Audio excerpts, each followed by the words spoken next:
हिंदू मुस्लिम सिख ईसाई हम वतन हम नाम है। जो करे इनको जुदा मजहब नहीं इल्जाम है। हम जिएंगे और मरेंगे ऐ वतन तेरे लिए।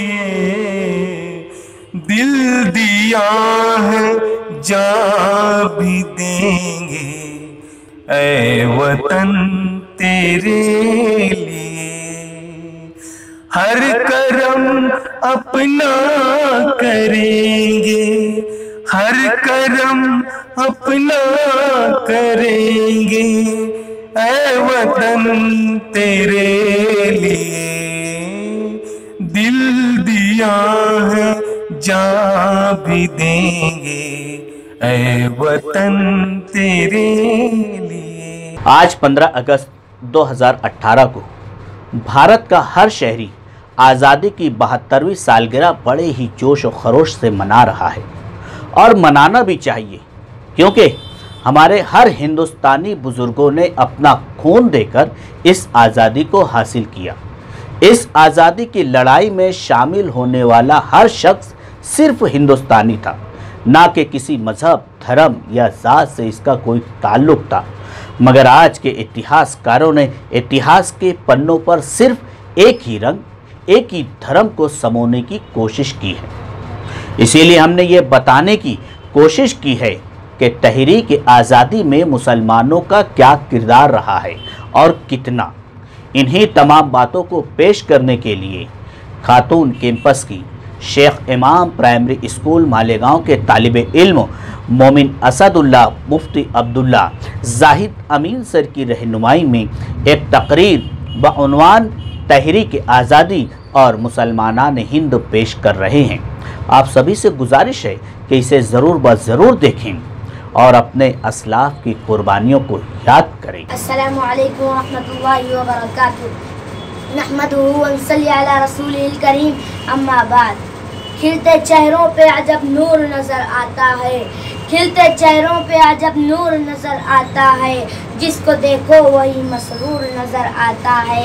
मेरे लहू की धार से वतन की बेड़ियाँ कटी, मेरे लहू की धार से वतन की बेड़ियाँ कटी, मगर किताब हुर्रियत में मेरी दास्तां नहीं। हाज़िर बस वो मेहरबान वतन। यौम आज़ादी की मुनासबत से मुनक़िद इस नशात अंगेज़ तक़रीब में इस नाचीज़ को शेख इमाम प्राइमरी स्कूल के साथिज़ाए किराम की जानिब से बउन्वान तहरीक आज़ादी और मुसलमानान हिंद के मौजू पर तकरीर करने का हुक्म मिला, जो मेरे लिए एजाज़ की बात है। जी हाँ, वायु उलमाए हक़, वायु मुजाहिदीन सब शिकन, मर्दान कारज़ार, कायदीन बेलूस के सुर्ख लहू के पाकीज़ा क़तरात से जिहाद आज़ादी का आगाज़ होता है, जिनके ज़िक्र जमील के बगैर तारीख़ आज़ादी नाक़िस और नामुकम्मल है। मगर इनके रोशन कारनामों पर जानबदारी और तासुब के स्याही फैलने की नापाक कोशिशों का सिलसिला आज भी जारी है। हाज़रीन गिरामी, तहरीक आज़ादी और जिहाद हुर्रियत 1757 से शुरू होकर 1947 पर खत्म होता है, जब अंग्रेजों ने कोलकाता की सरजमीन पर अपना नापाक कदम रखा, तिजारत का लिबादा ओढ़ा, शराफत का ढोंग रचा, ईस्ट इंडिया कंपनी की बुनियाद रखी और उसी के जरिए राजाओं, महाराजाओं, नवाबों और अमीरों को आपस में लड़ाकर उनकी जागीर हड़पना शुरू कर दिया। तो सबसे पहले इस नापाक कंपनी के नापाक अज़ाइम को गयूर और खुददार नवाब सिराजुद्दौला ने भांप लिया, फिर उनके मुकाबले में आ गया। वतन अजीज हिंदुस्तान को बचाने के लिए, वतन अजीज हिंदुस्तानियों को बचाने के लिए, मगर हाय रे मीर जाफर, तूने तो लुटिया ही डुबो दी। उसी गद्दार ने नवाब सिराजुद्दौला को धोखा दिया और हिंदुस्तान पर अंग्रेजों की पकड़ और मजबूत हो गई। हाज़रीन किराम, ये तो इब्तिदा थी, यहीं से कारवान हुर्रियत सर से कफन बांध कर चलता है। मुजाहिदीन इस्लाम का एक रेला निकलता है। सिराजुद्दौला के दिए जख्म से अभी अंग्रेज समझ में ना पाए थे कि मैसूर का शेर, हिंदुस्तान का मुहाफिज टीपू सुल्तान अंग्रेजों का सबसे बड़ा दुश्मन बनकर उभरा। टीपू का ऐसा खौफ था कि उनकी मौत के 3 दिन तक उनकी लाश के पास जाने की हिम्मत किसी भी अंग्रेज में नहीं। आखिर एक अंग्रेज टीपू की मौत के बाद ही ऐलान करता है अब हिंदुस्तान हमारा है। हाज़रीन, ये सच्ची कहानियाँ इसलिए हमें सुनाई जा रही हैं कि इससे हमें अपने असलाफ से मोहब्बत पैदा हो, अपने असलाफ की शेष पर कुर्बानियाँ याद रहे। वो किस्से और होंगे जिनको सुनकर नींद आती है, वो किस्से और होंगे जिनको सुनकर नींद आती है, मगर सच्ची कहानी से अमल बेदार होता है। हाज़रीन, टीपू सुल्तान की शहादत के बाद हिंदुस्तान में कुछ साल तक सुकूत रहा, मगर जुल्म और जबर बर्दाश्त करना मुसलमानों के हिस्से में शामिल नहीं। अब मुसलमानों का दूसरा ग्रोह तैयार होता है। अब की बार कोई नवाब या कोई अमीर नहीं, बल्कि खानकाहों के सूफिया, मदारिस के उलमा, किरतास कलम के आमिलीन, मुहद्दिसीन, फुक़हा, सालिहीन औलिया शामिल रहे। 1803 में शाह अब्दुल अजीज मुहद्दिस देलवी रहमतुल्लाह अलैह ने अंग्रेजों के खिलाफ जिहाद का फतवा दिया। सैयद अहमद शहीद रायबरेली की इमारत और क़यादत में हज़रत मौलाना शाह इस्माइल शहीद, मौलाना मोहम्मद याह्या, मौलाना जाफर खान सेरी जैसे लोग सर पर कफन बांध कर निकले। 1818 से 1831 तक लाखों मुसलमान सैयद अहमद शहीद की क़यादत में अंग्रेजों से लुआ लेते रहे, मगर कुदरत को अभी आज़ादी मंजूर न थी, बल्कि कुदरत को अभी मुसलमानों की कुर्बानियाँ चाहिए थी कि बालाकोट के मुकाम पर यह काफिला जम शहादत नोश फरमा गया। फिर भी मुसलमान वो कौम है जो बातिल के सामने सर को होना गवारा नहीं करती। वो अपने वतन से गद्दारी का तस्वुर नहीं कर सकती और न इसको गुलाम देख सकती है।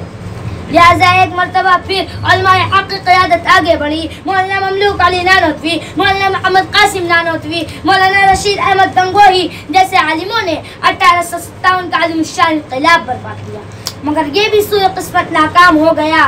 इस कदर की नाकामी के बाद अंग्रेज अफसरान ने फैसला किया अगर हिंदुस्तान पर हुकूमत करनी हो तो सबसे पहले यहाँ के मुसलमानों को बर्बाद कर दिया जाए। और फिर अंग्रेजों के जुल्म सितम की दिलखराश जिगर पाश दास्तान शुरू होती है। उलमाए हक़ की गिरफ्तारियाँ, फांसियाँ और सूलियाँ उनका मुक़द्दर बन गई। हाज़रीन गिरामी, 52,000 उलमाए किराम को चुन चुन कर फांसी दी गई। हर तरफ पर फांसी का फंदा लगा दिया गया। लाशों को बोरियों में भरकर दरगाह में डाल दिया गया, जिंदा आग में डाला गया, हाथियों से कुचला गया। वो कौन सा जुल्म था जो नहीं हुआ? तफसील दिल को लफ्त करने वाली है। फिर भी कहते हैं हमसे ये अहले चमन, फिर भी कहते हैं हमसे ये अहले चमन, ये चमन है हमारा तुम्हारा नहीं।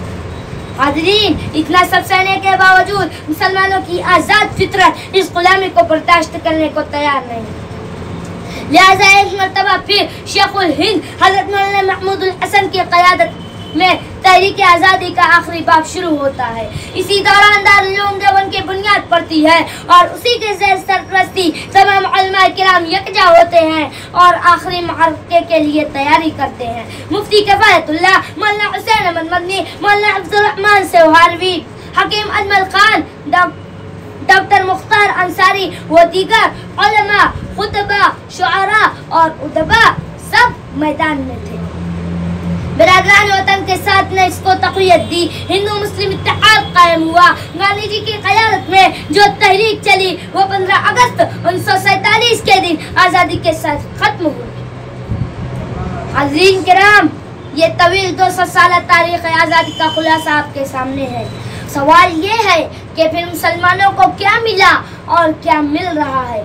बस यही, हाय लोगों की करम फरमाइयाँ, हाय लोगों की करम फरमाइयाँ, तोहमतें बदनामियाँ रुसवाइयाँ, तोहमतें बदनामियाँ रुसवाइयाँ। खुदा हाफिज़। आज़ाद भारत के आज़ाद वासियों को आज़ाद सहाफ़त की जानिब से और रिसाइट टुडे टीम की जानिब से भारत की जश्न आज़ादी की शुभकामनाएं और मुबारकबादियाँ।